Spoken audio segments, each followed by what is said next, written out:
नमस्कार मेरे प्यारे विद्यार्थियों। आज हम लोग पेपर सेकंड के यूनिट नंबर 1.4 है उसके बारे में पढ़ेंगे।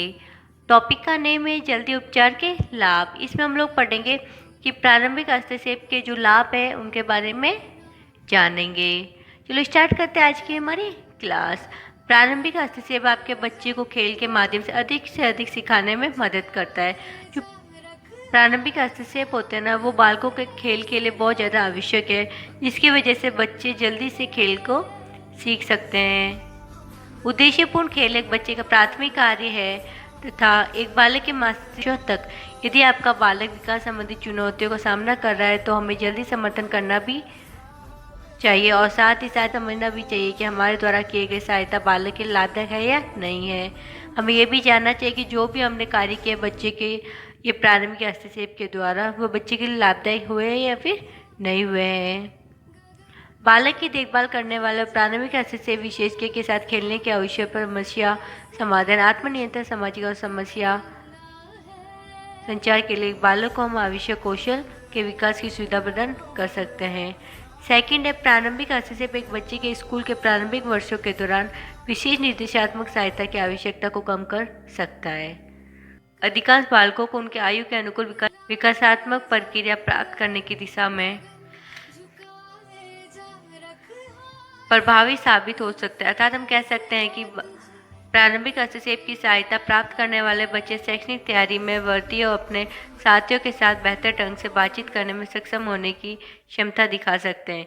प्रारंभिक हस्तक्षेप के द्वारा हम बच्चों को जितना ज़्यादा प्रयास कराएंगे, उनको जितना ज़्यादा वातावरण के अनुसार रखेंगे तो उनमें ज़्यादा विकास होगा। प्रारंभिक हस्तक्षेप तब होता है जब आपका बच्चा कुछ ना कुछ आरामदायक महसूस करता है और उसकी दिनचर्या का एक हिस्सा बन जाता है। के परिवार के साथ प्राकृतिक वातावरण जैसे क्लिनिक में मिलते हैं। बच्चे परिचित वातावरण में हमेशा सबसे अच्छा महसूस करते हैं और आपके परिणाम स्वरूप एक विकासात्मक बालक की दैनिक दिनचर्या का सबसे हिस्सा आपका बच्चा भोजन के समय कुछ ना कुछ दौरान या रणनीतियों में शामिल करके प्रगति करता है। बच्चे की जो भी दैनिक क्रियाएं हैं ना, उनमें बहुत सारे ना परिवर्तन आने लग जाते हैं। वो बहुत सारी क्रियाएं सीखने लगता है, जिसकी वजह से वो भविष्य में अपने स्वयं का कार्य खुद भी कर सकता है। और सबसे जरूरी यही होता है कि बालक को जितना हो सके उनको आत्मनिर्भर बनाने की कोशिश करना चाहिए। अगला है फोर्थ पॉइंट, परिवार को बिना किसी लागत के प्रारंभिक हस्तक्षेप सेवाएं प्रदान करना।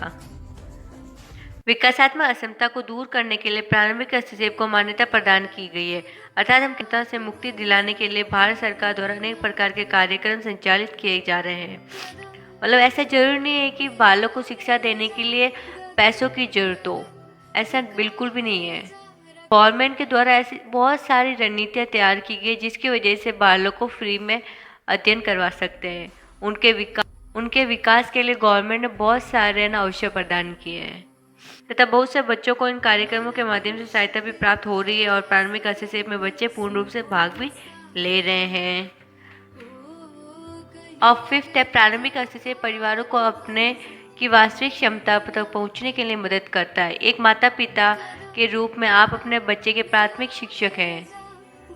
बच्चे के जो प्राथमिक शिक्षक होते हैं वो हमेशा माता पिता ही होते हैं। प्रारंभिक हस्तक्षेप सेवाओं के माध्यम से आप अपने बच्चे को उनकी विकासात्मक चुनौतियों के माध्यम से मदद कर। माता पिता के रूप में यदि आप अपने बच्चे के विकास के बारे में चिंतित हो तो उसके लिए अनेक प्रकार के संस्थान 60 या 70 वर्षों के कार्य कर रहे हैं तथा इन संस्थानों के अनगिनत परिवारों की सहायता भी की है। अगर आप अपने बच्चे को लेकर चिंतित हो तो आप उन संस्थाओं में जाकर पूछ सकते हो आप अपने बच्चे के बारे में। ऐसे बहुत सारे संस्थान जो हमारे मदद कर सकते हैं।